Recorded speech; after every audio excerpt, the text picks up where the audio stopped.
मैं doctor Vishal Gupta, consultant orthopaedic surgeon, उजाला Cygnus rainbow hospital में कार्यरत हूँ। आज हम आपको टोटल नी रिप्लेसमेंट यानी घुटना प्रत्यारोपण सर्जरी के बारे में बताएंगे। टोटल नी रिप्लेसमेंट सर्जरी जो होती है वो बहुत ही सफल सर्जरी है और ये सर्जरी हम ऑस्टियोआर्थराइटिस नी में करते हैं। ऑस्टियोआर्थराइटिस यानी कि गठिया रोग। हमारा जो नी जॉइंट होता है और इन हड्डियों पे कार्टिलेज की कवरिंग होती है जो कि आपको इसमें दिख रही है।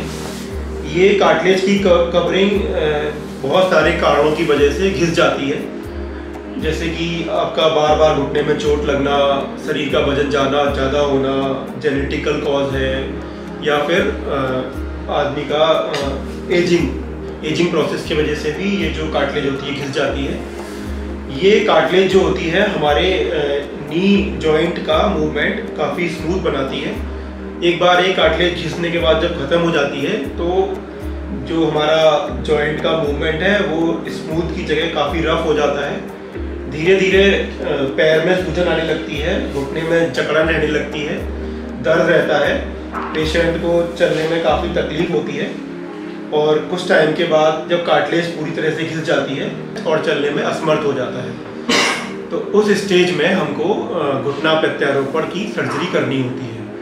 ऑस्टियोआर्थराइटिस की जो कि जिसे हम गठिया रोग बोलते हैं, अर्ली स्टेजेस में तो दवाई, सिकाई और कसरत या इंजेक्शन थेरेपी से काम चल जाता है। एडवांस स्टेज में केवल घुटना प्रत्यारोपण का ही विकल्प बचता है। घुटना प्रत्यारोपण की सर्जरी में कई तरह की भ्रांतियाँ फैली हुई हैं, जैसे कि लोगों को लगता है कि घुटना प्रत्यारोपण सर्जरी कराने के बाद इंसान को खड़ा होकर सारा काम करना पड़ेगा, वो बैठ नहीं सकता।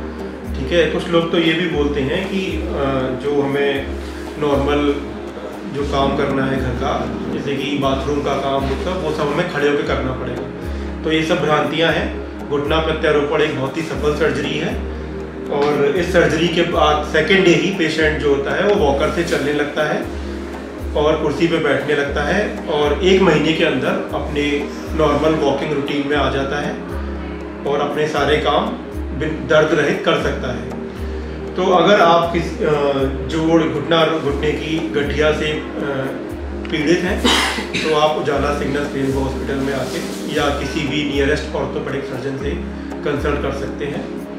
Thank you.